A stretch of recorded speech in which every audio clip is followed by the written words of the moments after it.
हरिओम। आनंद शांडिल्य के YouTube channel पर सभी दर्शकों का हार्दिक स्वागत करते हैं। भक्तों सभी को हरिओम हरिओम।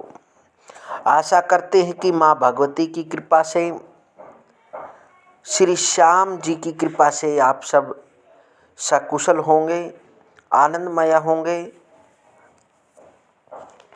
भक्तों आज आपको बताएंगे बालक के दांत निकलने का फल। कि जब बच्चा जन्म लेता है तो उसके जब दांत निकलते हैं वह किस प्रकार बच्चे के लिए कष्टदायी होता है या शुभदायी होता है। कौन से मास में दांत निकलने से पिता के लिए कष्टदायी होता है, कौन से मास में दांत निकलने से पिता के लिए कष्टदायी होता है और कौन से मास में दांत निकलने से अपने मातृ पक्ष के लिए हानिकारक होता है।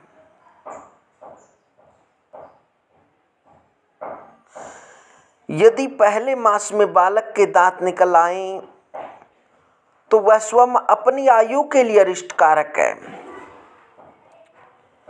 यदि बच्चे जन्मने के उपरांत 1 महीने तक यदि बच्चे के दांत निकल आते हैं तो वह बच्चे के ऊपर भारी होते हैं, बच्चे को कष्ट होता है और उसकी स्वयं की आयु के लिए अरिष्टकारक होता है।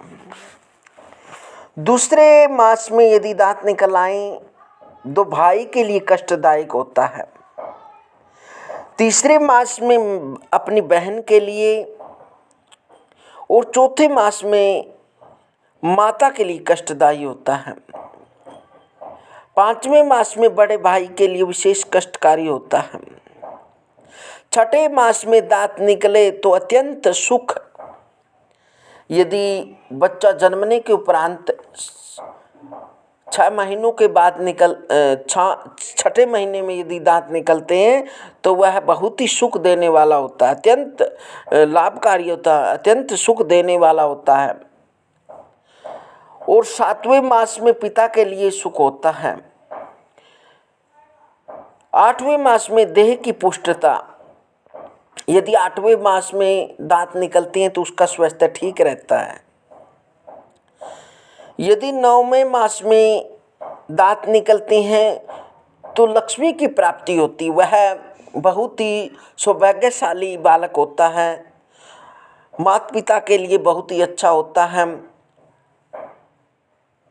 10वें मास में सौख्य की प्राप्ति होती है, सुख प्राप्त होता है। और 11वें मास में निकले तो अति सौख्य होता है, बहुत ही शुभ होता है। 12वें मास में यदि दांत निकले तो विपुल धन लक्ष्मी की प्राप्ति होती है। और यदि गर्भ से ही दांतों सहित उत्पन्न हुआ हो वह माता पिता के सुख से वहीन। और यदि ऊपर की पंक्ति के दांत पहले निकले तो भी माता पिता तथा नाना पक्ष के लिए हानिकारक माना जाता है। यदि भक्तों आपके घर में बच्चे के सबसे पहले ऊपर वाली पंक्ति में दांत निकल आए तो वह बहुत ही कष्टदायी माना जाता है, माता पिता के लिए कष्टदायी होता है, नाना पक्ष के लिए बहुत ही कष्टदायी होता है। तो इसमें एक उपाय करें आप। एक कांसे का या पीतल का बर्तन लें और उसमें आप घी भरें या घी बूरा रख सकते हैं। बूरा मिलाकर घी डालकर उसमें मिलाकर आप कांसे के बेल्ले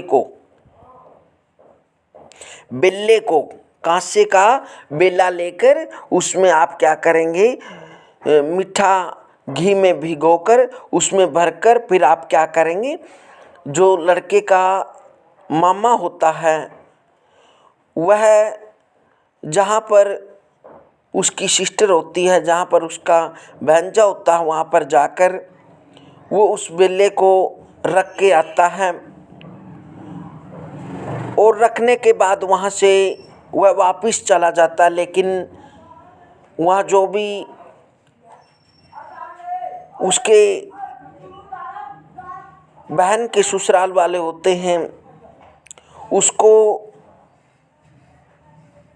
दोबारा से घर ले आते हैं, तब वह जो अपने ऊपर भार होता है तो उतर जाता है। तब जब वो नाना पक्ष पर या मातुल पक्ष पर भार होता है, माता पिता पर वो भार उतर जाता है। इसके लिए ये उपाय करें। हरिओम हरिओम।